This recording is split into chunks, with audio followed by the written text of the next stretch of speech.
record on this computer? Okay, it's recording. All right. So, yeah. So regarding the term paper that everyone is going to write for this class, right? What are we talking about? The first thing is that since the beginning of the semester, in the term paper section on Blackboard, I have listed the actual assignment where you can read through the assignment, right? And get a sense of what's involved. And also I've provided you with a tip sheet on writing term papers for college. All right. So can I get a sense of if anybody has actually taken a look at that? I'm assuming you did, right? Everybody, okay, good. All right. So, so in that assignment description for the term paper, it says pretty much the same things that I'm going to say right now. All right, so what I'll do is I'll go through it. I don't even have it in front of me, but I know it by heart pretty much. Okay, number one, yeah, what might you write your term paper about, right? What might it be, huh? How about, I mean, this is a course in society and health, right? So you might pick a subject that interests you with respect to society and health, okay? It could be on the healthcare system. It could be on health issues that you're grappling with. It could be on the society's approach to healthcare. Can it be a different one that we do our presentation on? I'm sorry, I didn't mean to interrupt. No, please intervene. Please, chime in when you have anything to say. I actually like that, right? Okay. So Sam, absolutely. It doesn't have to be on your presentation at all. No, let's first start with it can be on whatever you want. Because, really this is an opportunity for you. Right. To explore something that you're interested in. Okay. And so for me, it's like really exciting. Like, if I, when I have like to this is an opportunity for me to go find out about something that I'd be interested in researching a little bit. Okay. So, and hopefully you'll pick something that you're interested in, right? And that you'll have. But it doesn't have to be a chapter that we've discussed, or it does. No? Not at all. So okay. That you pick something that is of interest to you, and that you develop. And I'll tell you how to develop it in just a second.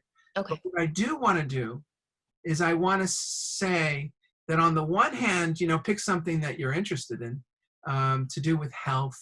It could be, say, something about, how well are we doing as a society, or, some of the problems that we're facing, be it, healthcare issues, the healthcare system, insurance companies, all of that stuff, but also like the health of the nation and our kids and obesity crisis and epidemics and pandemics. It could be on the coronavirus, COVID-19, all of this stuff, you can pick whatever you want to, right?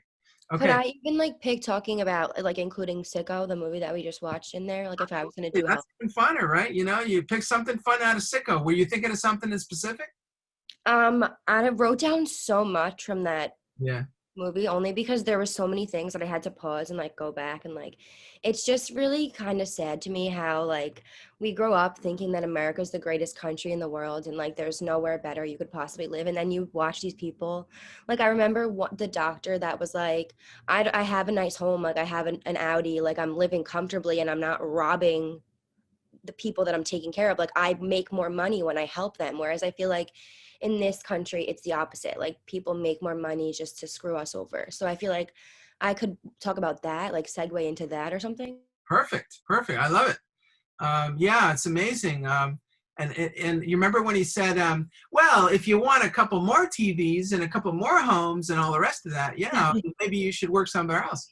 But it sort of reflects kind of a wise place that many people have, particularly in Europe and other places, which is what's really important in life. Is it having more TVs and homes, or is it being happy and living in a society where everyone is doing well? I mean, what is what is you do and for example, Jeff Bezos, he made 12 billion in one day on June 21st or something. And he's made over 100 billion in this pandemic crisis. How do you spend that kind of money, And then of course, you have all these Amazon workers that are struggling to make ends meet, and so on. So, it's sort of the distribution of income is a question. The access to not just health, but healthcare is huge, right? But access to education and affordable housing and all that. So it's sort of like that doctor sort of reflects the kind of wisdom of like, yeah, we got enough, we're doing good. So that was interesting what that particular segment of Sicko. So yeah, so by all means, go to town on any of the movies, any of the other things that you come up with, fine. Okay, so now that we've said that, a lot of people, and in my experience, sit and look at me and they're like, what should I do my paper on? Well, I'm sure that you could figure out. But if you want to do your paper on something related to your presentation, since you've already gone to the trouble of developing knowledge around that issue, you might want to extrapolate from your presentation some part of it where you explore a key issue in that area. All right? So a lot of people tend to do that. They tend to grab from their presentation an angle and then write their paper on something related to their presentation. So I'm not saying, Sam, that you have to do that. I'm just giving ideas for you in case you're still struggling to figure out what to do. Okay, thank you. So here is the task at hand. As is typical in the college environment, we're trying to train you to go beyond, to be facetious here, like, the town idiot who just keeps talking blah, blah, blah, blah, blah, blah, blah, right? But to develop a kind of a scientific and a succinct way of presenting your ideas. So that's what this exercise is all about. It's about writing an expository term paper that presents an idea. And then usually what we call that idea is a thesis, right? It's like an argument. So one of the key things that you have to develop to write this term paper is you have to develop a thesis, all right? So, and it's important that you know what the definition of a thesis is, all right? And a thesis is a statement. It's a bold, succinct statement that is typically one sentence, not two, not three. I mean, if you want to try to finagle that, some people say, oh, why not? But the idea here is that you develop one focused statement, a thesis, one sentence that presents your argument. And then you just spend the rest of the paper showing the evidence that supports that statement. And the terminology that we use for that evidence are topic sentences. So you have one topic sentence that's going to support your thesis. You have a second topic sentence that's going to support your thesis. And you have a third. So typically you have a thesis and you have 3 topic sentences. I mean, I'm just giving you the kind of standard version. You can have 4 or 5 as you wish.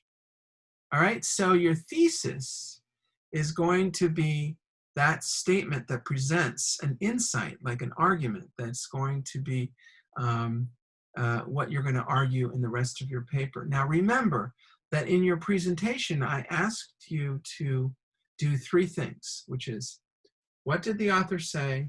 What do you think? And, facilitate a class discussion, all right? So that's different. So the presentation is different from the term paper. The presentation is, this is what the author said, right? Whereas the term paper is, this is what I think. In other words, this is my position on that issue. All right?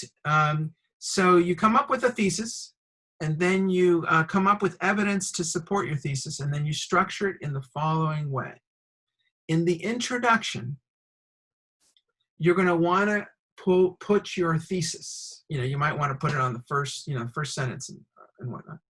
Sometimes people creatively put it in the last sentence after they've kind of laid out the evidence, which are, remember, those topic sentences. All right, so what you do is you present your thesis, and then you list your topic sentences. Firstly, this, secondly, this, and so on. And these topic sentences are essentially the evidence that's going to support your thesis. All right. So the introduction contains the thesis and the topic sentences.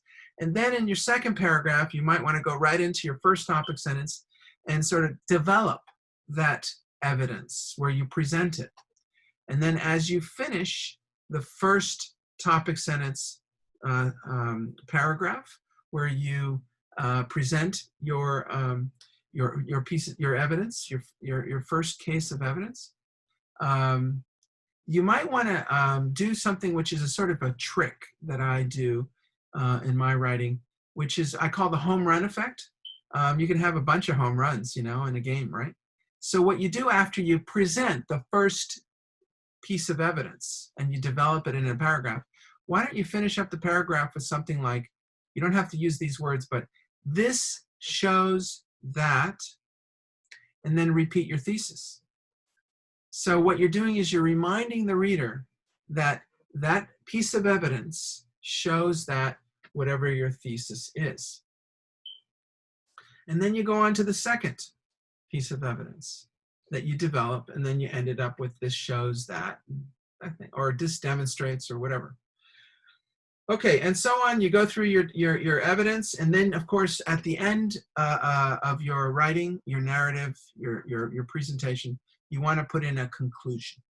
And by the way, I usually do this on the board, and I usually draw everything. So it's kind of strange doing it on Zoom, but I'll try to finish it in any event. So the final paragraph, right? That it would be a concluding paragraph, right? Which I'll give you a little trick. Just put the words in conclusion and then block and copy your introduction and just put it down at the bottom. So, so what you end up saying is in conclusion, and then you repeat your thesis and you repeat your topic sentences, and there you have it. So there's your paper right there. Okay, so let me tell you a few more aspects of the paper that we're going to decide right now, and then maybe if we have some time, we can maybe practice it with somebody's idea of how they might write a paper, okay, on what subject, okay? So start thinking about if you wanna get some help right now on writing your paper, or we can come up with an idea together just to give us an idea of how this would develop. All right, so a few more aspects to the paper. People love to ask questions immediately about this stuff, is how many pages? All right, I'm gonna say this time, usually I say about 10, but how about we just say 9 pages? 9 pages. Now, don't get freaked out, okay? Because those 9 pages will start to dwindle down as I tell you what each page is for. All right, the first page, okay, is going to be what is called the cover page. And that's easy to do, right? Title, your name, my name, the course name, the date, that kind of stuff. On the cover page, right? So the cover page is going to contain a title, and by the way, why don't you make this interesting? Come up with an interesting title. You know, if you just go things like you know, health and disability, and that's it, you know, or scientific development of medicine, you know. How about saying, you know, throwing something in the title that reflects your thesis, right? So, you know, if it's about healthcare in the United States, you might want to give an angle on that. You might want to say, you know, the title could be something like, why doesn't the United States join the rest of the world and provide universal healthcare? Or, you know, I mean, that's a long title, but, you know, something that reflects your angle, all right? Could be a fun thing. Now, make the title fun. That's the first page. It's called the cover page. The second page is what I ask for, particularly a special second page, which I call the outline. So the second page is going to contain an outline. Now, oh, some of you might be going, oh my God, I remember in high school when they made us write all of those like long anal outlines of every single thing we're saying. No, I don't want that. All I want is 2 things. The thesis, which is 1 sentence. In other words, you write the word outline, and then you write the thesis, and then you put your thesis, and then list your topic sentences. That's it. So I repeat, the cover page is the title and some, descriptive information about you and me and all, and the course and the date. The second page is the outline, which contains the thesis and the topic sentences. That's it. And then the last page is going to be your sources. You can call it a bibliography or a works cited. Of course, a bibliography is an opportunity for you to list all the sources that you came across, but didn't necessarily cite. So a bibliography is your way to kind of show off about all the different sources that you looked at. Web pages, journals, newspapers, books that you didn't necessarily cite. That's called a bibliography. And of course, if when somebody's reading your paper, they might get interested in some of the stuff and they say, oh, wow, there's a book on that? Or, okay, let me go check that out. All right, so that's a bibliography. Now, typically people, you just do a works cited, and they just write works cited, and then they list in alphabetical order by last name of the author, the sources that were cited in your paper. And then the next thing that people like to ask is, oh, what citation system should we use? And then, of course, I used to suggest one a couple of decades ago, but then everybody did whatever they want. So that never works. So do whatever you want, but do the following. Whatever citation system that you choose, be consistent with that citation system. So if you choose ASA for the American Sociological Association, or the MLA, the Modern Language Association, or if you choose the APSA, the American Political Science Association, or anything else, just pick one and be consistent. We can do APA, right? Or I forgot how it's called. Yeah, I just said you can use any system you want. Okay. And then, but just be consistent with that system. Figure it out. Because when you guys become PhDs, right, and write articles and books and so on and so forth, then the publishers will ask you to follow a particular method, particular system. So each publisher is different, and they'll ask you to follow one citation system or the other. So the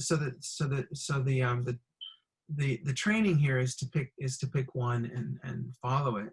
And then if a different professor or a different publisher asks you to follow a different one, then just follow that one. So that's it's sort of getting familiar with citation systems, and you pick the one that you feel most comfortable with. In my case, all right. Now page numbers, don't forget, and then all the questions like typeface and double spacing and all that. Just okay, do the typical. What pick a font like what at Times New Roman. You pick something that's sort of professional, and type a font point size would be what, 12, typical 12. I mean, it's not that important. Just to just make it professional looking. Double spaced or 1.5 spaced. I think single spacing doesn't really work. And that, of course, if you did single, you'd have to write much more. So, do 1.5 or double. Use embedded citations, right? So that you use those things called parentheses. I used to call them brackets, but the brackets are the square ones, right? So parentheses, and then you put the last name of the author, and then typically I don't put a comma, or I just put last name space and then the page number. I don't even put the letter P. It's it's a different system for different people. So just last name space page number, and then of course websites. Just put the link. What else? Okay, so the page numbers, as I said, total, I ask for 9 pages, but as you can see, 3 pages are just going to go to cover page, outline, and bibliography or works cited, right? So that leaves you with 6 pages. Now, if you think about it, usually you put like 2 paragraphs per page, or you might have 3, but 2 or 3 paragraphs per page. So what's 2 times 6 is what? 12? So 12 paragraphs, 12 to 15 paragraphs. Now, as Obama used to say, you can do it, You can do 12 paragraphs. You can do an intro and a conclusion, which is 2 paragraphs right there. It's the same paragraph, right? And then you've got what, 10 paragraphs to develop 3 or 4 pieces of evidence that demonstrate your thesis. All right. So let's cut to the chase now on a thesis. Let's see if we can make one up as we go along here. Use disability. All right. So should we do disability? Yeah, do disability. All right. So then let's go through the process of writing a term paper. All right. Okay. The first thing we're going to do, Eileen, is we're going to just start taking notes, right? Like, let's just start writing down things, like write down the word disability. All right. And then start to free write. By the way, I got trained in writing about 3 decades ago, and I used to love teaching just writing and so on and so forth. So I used to teach specifically this stuff, and I got trained in it. So and then I've used it all my life, which is free writing. In other words, just write, like a journal. Like I'm asking you guys to write a journal. Just write what is it on your mind. If you're hungry and you want to go eat a Big Mac, just write Big Mac or whatever. But then go back to what it is that you're thinking about. Okay, disability. All right, so then I would ask you, Eileen, let's do this together. What aspect of disability?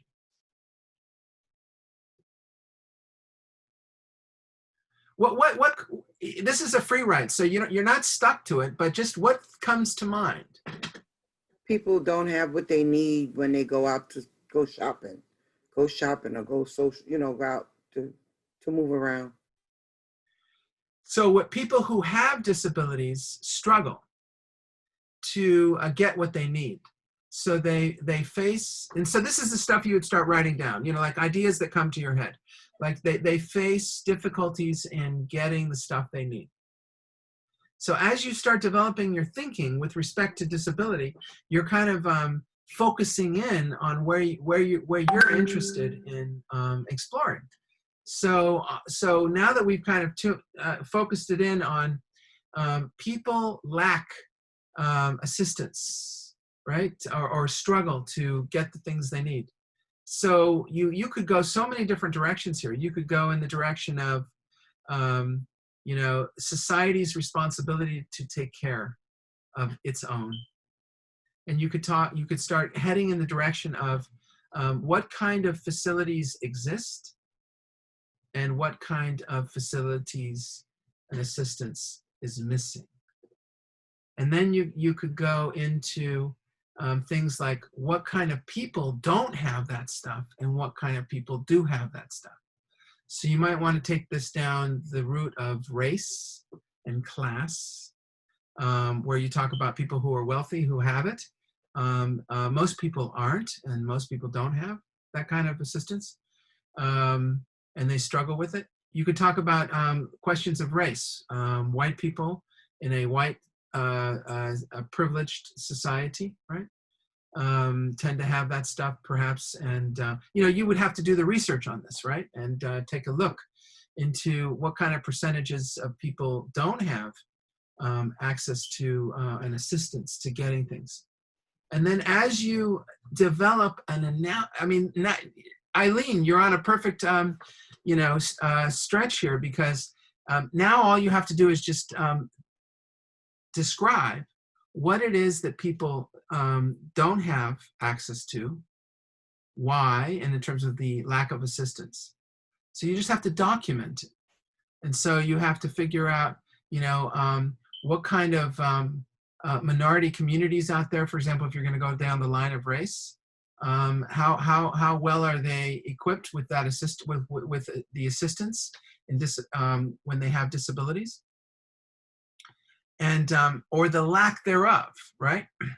And if you end up, and this is what science is all about, your hypothesis might be something like Black and brown communities or poor communities lack the assistance necessary to take care of themselves when they are disabled. That's a thesis, right? That's a statement. And if you were to grab that statement and you were to try to develop it, you'd have to prove it, right? So the first thing you have to do is kind of like lay out what are the statistics, what is the evidence that demonstrates that Black and brown people, poor people, have less access, less assistance What is the status of that? And then, as you prove that, right, you might also want to be thinking in the back of your mind, because I'm always like a, glass half full, positive kind of guy. We look for solutions, because that's really what we're trying to do here is first thing, identify the problem, and then try to suggest solutions. So Eileen, you might even throw this clause into your thesis. In the richest country in the world, and then, develop it in that way and say, we can do this, we should. And what does exist? There is assistance available. What is that assistance? Can you think of anything so far in terms of telling us, Eileen, what kind of assistance does exist for the disabled? Well, they have the ramps when they, go certain places. If they have to take paratransportation, they have the up and down, levers and, exactly. Machines that help them move up and down. Yeah, exactly. And then you have the home care workers and stuff like that. And there's all kinds of assistance that is available. So that's another part of your research, is to see what is available. And then you might talk about some of the obstacles to that assistance, like in terms of expenses, and to what extent does society provide assistance in that regard? Medicare and Medicaid and all of that. All right. And then in terms of prescription, like what might you suggest? Like off the top of your head, as the richest country in the world, what might we do? Can anybody remember the film? What was it? I think it was Sicko, where he goes to France. And they have doctors that visit you at home and all of that sort of stuff. What kind of assistance could we provide in this country to people with this disability? Can you think of anything? I mean, we just should do like a massive, apportionment of funding to providing people with disabilities the appropriate care and assistance that they need. It should just be a massive campaign across this country, and we should do it immediately. It should be part of Biden's platform, right? In other words, sort of as you get to the end of your paper that has proved your thesis, if your thesis is one that is critical of the fact that let's say brown and black poor communities don't get the assistance they should be getting, especially in a country that can do it. And then as you prove that, at the end, you might want to say, this can be solved, and we can do it in these ways. So do you see, Eileen, how you might develop a paper like that? Yes. I know it sounds like a lot of work, right? But, do what you can. You got a month, and just try to develop it in notes first by free writing first. The ideas that come to your head, stream of consciousness. Don't judge yourself. I remember when I first started out in all of this, I would write that first sentence. Have you ever been in a situation where you write your first sentence for your term paper and then you cross it out because it's not right, and then you cross out like all the first sentences that you write, and you're just like, oh my God, and then you just say, I can't do this, right? So this whole notion of free writing is very helpful because you're not judging what you write. You just kind of write it. And the trick is, Eileen, is that you step away. After you do free writing, then just step away and go have a cup of coffee, go do something else, come back the next day, and with a fresh head, a fresh mind, kind of just scan through what you've written and say, okay, yeah, I remember where I was yesterday, about that. And then new ideas are going to come up. But here's the best prescription for ideas regarding your thesis and your topic, right? Is three things I jokingly say: read, read, and read. Okay. So in other words, if you just read, in addition to writing a little journal, like kind of like free writing, when you read, I assure you, as you read, you will come up with ideas. and you know, you'll come up with like, oh, that's not true, or oh, that's a good point, you know.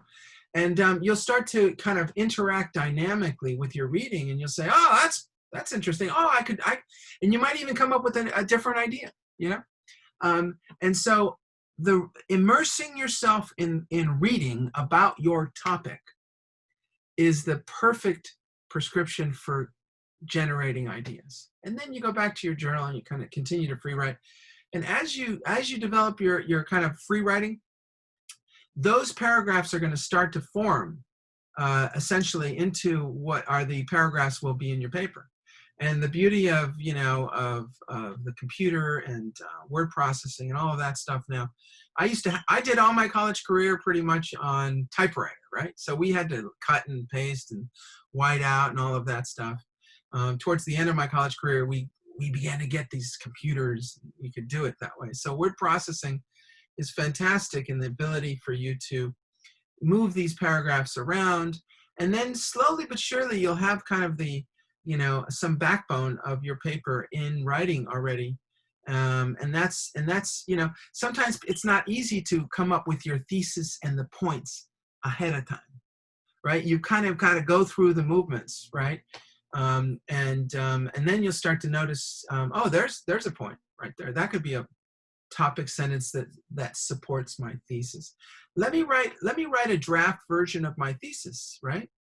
And you know, and then you might come back and change your thesis. You know, might modify some words or add some things, and in that way, you know, your paper will start to take shape. So, is that helpful? Yes, thank you very much. Okay. Are there other questions that come up that I haven't mentioned? I think you pretty much covered everything. Thank you. If we have any questions, though, can we just obviously email you? Yeah, sure. Okay, cool. All right. So I actually have one more question. Sorry. The due date. Did I mention the due date? Okay, so I picked a date which is you know, just sort of arbitrary. How about December 7th, which is a Monday? Does that sound good? Because your final exam is going to be on December 15th. So so there you have it. So December 7th, get your paper done, and we're all good to go. All right.